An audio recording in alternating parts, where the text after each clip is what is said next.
ఈరోజు ఈ సిటీస్లో, ఈ జంట నగరాల్లో వేగం పుంజుకుంటున్న ఒక విషయం ఏంటో తెలుసా? వన్ నైట్ స్టేయింగ్ అనే కల్చర్ వచ్చింది ఈ సిటీస్. మీకు తెలుసా? సర్వేలో బయటకు వచ్చింది. నువ్వు ఎథిక్స్ ఫాలో అవద్దు, నేను ఎథిక్స్ ఫాలో అవ్వను. మ్యారేజ్ అన్న విషయం నువ్వు ఎత్తొద్దు, మ్యారేజ్ అన్న విషయాన్ని నేను ఎత్తను. నా శరీరంలో పుడుతున్న ఈ కోరికలను తీర్చుకోవడానికి నిన్ను నేను విల్లింగ్ అడుగుతున్నాను. నీకు అదే ఫీల్ ఉంటే నేను విల్లింగ్. ఓకేనా? డీల్ ఓకే అయితే దాన్ని ఒక డీల్ కుదుర్చుకుంటున్నారు. 1 నైట్ 2 డేస్ 3 డేస్ 4 డేస్ కొన్ని రోజులు ఎంజాయ్ చేస్తున్నారు. స్నానం చేసి వచ్చినంత ఈజీగా విడిపోతున్నారు. చొక్కా మార్చినంత ఈజీగా విడిపోతున్నారు. అడుగుతున్నాను, ఇవన్నీ ఎందుకు చేస్తున్నారంటే బాధాకరమైన విషయం. బయట వాళ్ళ విషయం పక్కన పెట్టండి, చర్చికి వచ్చే బిలీవర్స్ కూడా వీటికి ఓటేయడానికి రెడీగా ఉన్నారంటే ఏమనుకోవాలి? పనికి మాలిన కల్చర్లన్నీ వస్తున్నాయి ఈరోజు. ఆ మధ్య తీర్పులు కూడా వచ్చాయట. ఏంటో తెలుసా? భార్య స్వేచ్ఛగా వెళ్ళిపోయిన భర్త అడగడానికి వీల్లేదట. భర్త స్వేచ్ఛగా వెళ్ళిపోయిన భార్య అడగడానికి. ఇంకెందుకు పెళ్ళి? ఇంకొకరికి మనకి తేడా లేదు కదా. ఇక ఇంకెందుకు నేను పెళ్ళి? అవి అలాగే తిరుగుతాయి. అవి ఏవి? ఒక్కొక్కరు నేను చాలాసార్లు చెప్పిన ఎగ్జాంపుల్ మరలా నేను చెప్తున్నాను. పెరిగాను పెట్టారట, మెడకి బెల్ట్ పెట్టారట, చక్కగా ఇంట్లో ఉండవంటే నేను బయటకు పోతాను అన్నదట. ఎవరు? కుక్క. ఎందుకన్నా ఘాటైన పదాలు ఉండవేమో. పెరిగన్నం పెట్టి చక్కగా పాలేసి మంచి మంచి బిస్కెట్లు పెట్టి చక్కగా ఉండవంటే నో నేను ఉండను, ఆ ఈదులాంటి తిరుగుతాను, నాకు ఫ్రీడమ్ కావాలి, నా ఫీలింగ్స్ పంచుకోవాలంటే పోవే అని వదిలేశారు. పోయిన తర్వాత ఏం జరిగిందంటే, ఆ బయటికి పోయిన తర్వాత గజ్జి పెట్టి కురుపులు వచ్చి పక్క కుక్కల గరిచేసి చివరికి ఎడగరిచేసి చివరికి ఏమైందంటే అనాది కుక్కల చచ్చింది. ఉన్నంతసేపు దానికి ఇంట్లో పెరుగన్నం విని తెలియలేదు, ఉన్నంతసేపు దానికి ఉండే సౌఖ్యం తెలియలేదు. చక్కగా స్నానాలు చేయించారు, అన్నీ చేయించారు, నాకు ఏదో ఉందని బయటికి వెళ్ళారు, చచ్చింది. ఆ కుక్క కథ ఇది. ఇదెంత వాస్తవమో. బాండింగ్ అనే పదాన్ని సైలెంట్ చేసి ఫ్రీడమ్ అనే ఒక స్వచ్ఛమైన పదాన్ని తీసుకొచ్చి తిరుగుబోతుని అయిపోతానంటే నేను చెప్తున్నాను, ఆ గజ్జి కుక్కకి నీకు సమానమే. పెద్ద తేడా ఏమీ ఉండదు. పానుపు నిష్కల్మషంగా ఉండాలి. 1 నైట్ స్టే అని ఒక కలిసి వచ్చింది ఈ రోజుల్లో. హైదరాబాద్లో ఉంది, ప్రజెంట్ నడుస్తుంది. అది ఎలా ఉంటుందో తెలుసా? బాండింగ్ ఉండదు, వివాహం ఉండదు, ఏమీ చేసుకోరు వాళ్ళు, ఏ కమిట్మెంట్ ఉండదు, ఏ మాటలు మాట్లాడుకోరు, ఏ బాండింగ్ ఉండదు. వాళ్ళు ఏమంటారంటే ఇలా మాట్లాడుకుంటారట. జాగ్రత్త, మీ పిల్లలను కానీ మీ పేరెంట్స్ని కానీ, పేరెంట్స్ ఎవరైనా ఉంటే మీ పిల్లలు కానీ మీ తాలూకా ఎవరైనా ఉంటే అక్కడికి వెళ్ళినప్పుడు ఖచ్చితంగా ఒక కన్నేసి ఉంచండి.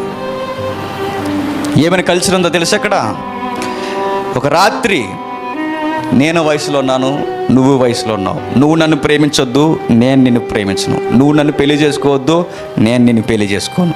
నువ్వు నాకు బాండింగ్ ఉండకూడదు, నేను నీకు బాండింగ్ ఉన్నాను. ఒక్క రాత్రి గడిపి ఎవరి దారి వాళ్ళు చూసుకుని. ఈ కల్చర్ అండి ఈరోజు. నేను చెప్తున్నాను, ఇవి అలాగే పోతాయి అనుకుంటున్నారా? అయిపోయింది, చీకట్లో చేసిన పనులు, సమస్య పోయే ఇంకేమీ లేవనుకుంటున్నారేమో. గుర్తుపెట్టుకోండి, ఏదో ఒక రోజు భూతంలా ఎదురుగా వచ్చి ఖచ్చితంగా కనబడతాయి. ఖచ్చితంగా ఏదో ఒక రోజు వచ్చి కనబడతాయి. వాళ్ళు అనుకుంటున్నారు అయిపోయింది అంటున్నాను. ఆ రోజు అయిపోయింది, ఆ చీకట్లో ఏదో పాడు పనులు చేసేస్తారు. రేపొద్దున మీకు పెళ్ళి అవుద్ది. ఆడు ఏ కళ్ళ ముందో కనబడితే, ఆమె ఏ కళ్ళ ముందో కనబడితే, పొరపాటునాడు ఎక్కడో దిక్కు నీకు తగిలితే వాడు నోరు లూజుగా వాక్కుండా ఉంటుందని నేను చెప్తున్నాను. అదిగో ఆమెరా నాతో ఒక రోజు తప్పు చేసింది, అదిగో అతడేరా నాతో తప్పు చేశాను, ఈమె చెప్పకుండా ఉంటుందా? ఆయన చెప్పకుండా ఉంటాడు. నేను చెప్తున్నాను, చేసినవి ఎక్కడికి పోవు. బైబిల్ ఎంత సీరియస్ వార్నింగ్ ఇస్తుందంటే నిష్కల్మషంగా ఉండాలి. పానుపు విషయంలో నిష్కల్మషముగా ఉండాలి. ఉండకపోతే ఏమవుద్దంటే దేవుడు జడ్జి చేస్తాడు. గుర్తెట్టుకోండి.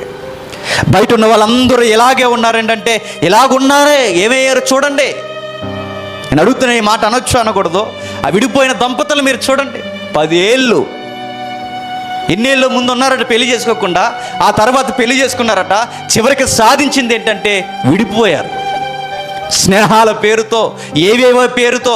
ఇదిగో పెళ్ళికి ముందే ఇదేదో చెప్తున్నారు, అది డైటింగా ఏటో ఉంటుంది. అది డేటింగ్ అంటే తిండి మానేడు, డేటింగ్ అంటే అన్ని వదిలేడు. ఆ డేటింగ్ల పేరుతో చేస్తాను. నేను చెప్తున్నాను, కంట్రోలింగ్ ఉంటుందా అని అడుగుతున్నాను. ఒకరినొకరిని అర్థం చేసుకుంటే ఏమర్థం చేసుకుంటారు? పొరపాటు నా వయసులో ఆవేశంలో ఏమన్నా జరగకుండా జరిగితేనే చెప్తున్నాను, ఆ గిల్టీ ఫీలింగ్ మీరు చచ్చిపోయే వరకు మేము తినేస్తుంది. గుర్తెట్టుకోండి. గిల్టీకి మించిన పనిష్మెంట్ ఇంకేమీ ఉండదు. అది జీవితాంతం తింటుంది. ఒకవేళ నువ్వు బిలీవర్ అయ్యి ఉంటే పొరపాటున ఇలాంటి పాడు పని నువ్వు చేస్తే నేను చెప్తున్నాను, నీ మెడకి ఉరుతాళ్ళ వెనక తిరుగుతూనే ఉంటుంది. నువ్వు మ్యారేజ్ అయిపోయి నీకు గుర్తొచ్చినప్పుడల్లా నుంచి చంపుతూనే ఉంటుంది. దయచేసి దేవుడు మన మేలుకోరి చెప్తున్నాడు, అట్టి పాడు పనులు వివాహానికి వెలుపల పెట్టుకోవద్దు, చేసే అవకాశం వద్దున చేయొద్దు. నేను చాలాసార్లు చెప్పిన మాట నేను చెప్తానండి. ఒక డ్రీమ్ బాయ్ ఉన్నాడు బైబిల్లో, ఆయన పేరే డ్రీమ్ బాయ్. ఎవరైనా యోసేపు. ఎలాంటి అవకాశం వచ్చిందండి ఆయనకి? ఎవరికి? యోసేపు గారికి. ఆయనకు వచ్చిన ఆఫర్ ఎలాంటి ఆఫర్ కాదు ఆయనకి. ఎంత గొప్ప ఆఫర్ అంటే, అప్పటికే ఎవరు లేరు ఆయనకి. అమ్మ లేదు, నాన్న లేడు, నాన్నవారు లేరు. బాధేస్తే పక్కన కూర్చుని వాదార్చి వాళ్ళు లేరు. కేవలం ఎంప్లాయీగా బతుకుతున్నాడు ఆ ఇంట్లో. ఏదో కాకపోతే ఎంప్లాయే, కానీ పేరుకి ఎంప్లాయీ అని చెప్పరంతే. మంచి శాలరీ ఉంది, అన్నీ ఉన్నాయి, కానీ నాన్నవారు ఎవరు లేరు. అలాంటి టైంలో ఆంటీ గారు మాట్లాడారట. ఎవరితో? ఆ డ్రీమ్ బాయ్తో. డ్రీమ్ బాయ్ నేను ఎందుకు అంటున్నానంటే, అతని పేరేంటో తెలుసా? కలలు కనువాడు అని. ఏం పేరు? కలలు కనువాడు. కలలు కంటాడు. ఆయన కలలో రాకుమారుడు యోసేపు. అలాంటి ఆయన దగ్గరికి ఆంటీ గారు వచ్చి అన్నారట, నువ్వు నాతో పొత్తు పెట్టుకుంటే ఈ రోజు నుంచి నీ లైఫ్ స్టైల్ మార్చేస్తానన్న అర్థం వచ్చేలా మాట్లాడిందట. ఆయన ఏమన్నాడు తెలుసా? మీకు విషయం తెలియట్లేదు మేడం అన్నాడు. ఎవరు? ఆయనే. మీరు చెప్పాల్సిన మాట నేను చెబుతున్నాను మేడం, మీరు ఒకనికి భార్య అన్నాడు. అబ్బాయి ఎంత గౌరవిస్తున్నాడు చూడండి వివాహాన్ని, ఎంత బాగా గౌరవిస్తున్నాడంటే, నిజానికి యోసేపు అనడు. ఒకవేళ ఎవరైనా ఏ అబ్బాయి అయినా వచ్చి, మేడం మీరు చాలా బాగున్నారు, మీరు ఎలా ఉన్నారు, మిమ్మల్ని నేను లవ్ చేస్తున్నాను అన్నప్పుడు ఆమె అనాల్సిన మాట చెప్పినా, నాకు మ్యారేజ్ అయిందని చెప్పాలి, నాకు యజమాని ఉన్నాడని చెప్పాలి, నేను ఒక గృహిణిని, ఒక ఇంటి ఇల్లాలని చెప్పాలి. ఆమె చెప్పాల్సిన మాట ఎవరు చెప్తున్నారు? యోసేపు చెప్తున్నాడు. ఈ గాడిదకి బుద్ధి లేదట. ఎవరికి? గాడిదే. మరి ఇక విలువ లేనిదాన్ని ఏమంటారు? శ్రీశ్రీ అంటారా? ఆ గాడిదకి బుద్ధి లేదు. ఆమె అంటుందట, నువ్వు నాతో పొత్తు పెట్టుకుంటావంటే ఆయన అన్నాడు, మీకు పెళ్ళయింది మేడం అన్నాడు. అంటే వివాహాన్ని ఎంత గౌరవిస్తున్నాడో చూడండి, వివాహానికి ఎంత పెద్ద పీటేస్తున్నాడు చూడండి, వివాహాన్ని ఎంత హానర్ చేస్తున్నాడు చూడండి. అందుకే అన్నాడు, మీకు మ్యారేజ్ అయింది. రెండో విషయం, పైన ఉన్నవాడు నన్ను చూస్తున్నాడు. తప్పు చేసే అవకాశం నాకెంతున్నా తప్పు చేయను మేడం. మరేం చేస్తావంటే, మీరు నన్ను బంధించిన పరారైపోతాను తప్ప, నా ఉద్యోగం తీసేసినా పర్లేదు తప్ప, ఇక ఏమైపోయినా పర్లేదు, అవసరమైతే ఆకలి దప్పులతో చేస్తాను తప్ప ఈ తప్పు చేయడానికి మాత్రం ఒప్పు. That is commitment. అంత కమిట్ అయ్యాడు కనుకే ఈజిప్ట్కి ప్రధానమంత్రి అయ్యాడు.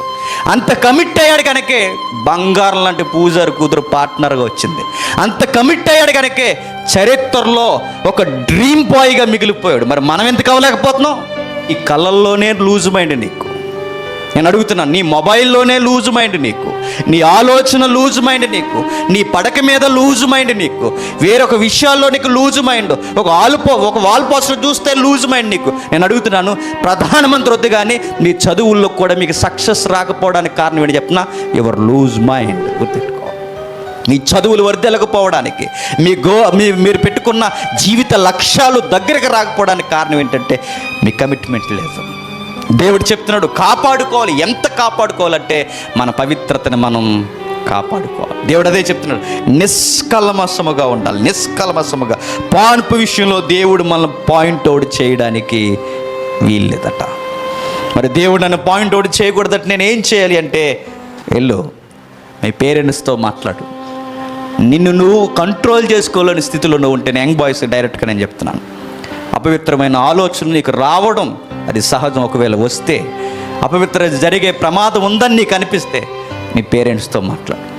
మంచి అమ్మాయిని చూడమని చెప్పు. ఒక బిలీవర్ని అడుగు. త్వరగా పెళ్లి చేసుకొని దేవుడు గీసిన గీత దాటకుండా నీ జీవితాన్ని కట్టుకో. అది పవిత్రత. అలా కాకుండా మన కళ్ళును మనం అదుపు చేయకుండా, మన ఇష్టానుసారంగా మనం మాట్లాడుతూ, మన ఇష్టానుసారంగా కామెంట్ చేస్తూ, మనకిష్టమైన వారిని మనం ఊహించుకుంటూ మనం నచ్చినట్టుంటే, నేను చెప్తున్నాను, దేవుడు మన విషయంలో జౌక్యం చేసుకుంటాడని గుర్తెట్టుకోండి. ఖచ్చితంగా ఆయన కలగజేసుకుంటాడు. ఆయన అడుగుతాడు, ఏంటి నీ వ్యవహారం అని. నేను చాలాసార్లు అన్న మాట నాటున్నాను, నువ్వు ఎంత ఆనెస్ట్గా ఉంటే నీకు అంత ఆనెస్ట్గా ఉన్న పార్ట్నర్ వస్తారు. నేను సీరియస్గానే చెప్తున్నాను. నువ్వెంత ఖచ్చితంగా ఉంటే నీకు అంత ఖచ్చితమైన వారు జీవిత భాగస్వామి వస్తారు. నువ్వెంత లూజ్ అయితే నీకు అంత లూజ్ మైండ్ జీవిత భాగస్వామి వస్తుంది. గుర్తెట్టుకో. చాలామంది డొక్కు సామెత చెప్తారు బయట, చెడ్డోళ్ళ కట మంచిది వచ్చేస్తుందట. ఓర్మి మంచోళ్ళ కట చెడ్డది. తప్పుడు సామెత. ఇవి నమ్మి మాత్రం పాడు చేయ. మంచోళ్ళకి దేవుడు మంచివారినే ఏర్పాటు చేస్తాడు. పొరపాటున నీ లైఫ్లోకి దొంగలు వచ్చేద్దామనుకున్న నీ జీవితంలోకి ఆయన రానివ్వడు, కనబడినవాడు. గుర్తెట్టుకోండి. దేవునికి అప్పగించండి. నిజానికి చాలామందికి తెలియని విషయం ఏంటంటే అది నెగిటివ్గా కొట్టుబడేస్తారు. కానీ పరలోకంలో దేవుడు మ్యారేజెస్ని సెట్ చేస్తాడంటే నేను చెప్తున్నాను, నువ్వు దేవునికి ప్రియుడిగా ఉండు, నువ్వు దేవునికి ప్రియురాలుగా ఉండు, దేవుని చిత్తానికి దగ్గరగా ఉండు, నీ మ్యారేజ్ అక్కడ సెట్ చేస్తాడు ఆయన ఖచ్చితంగా. నీ లైఫ్ పార్ట్నర్ ఎవరుండాలో, నీకు ఎవరు కావాలో, నీ జీవితం ఏ టైంకి ఎలా ఉండాలో ఖచ్చితంగా నీ లైఫ్ని డిజైన్ చేసేది ఎవరంటే దేవుడు.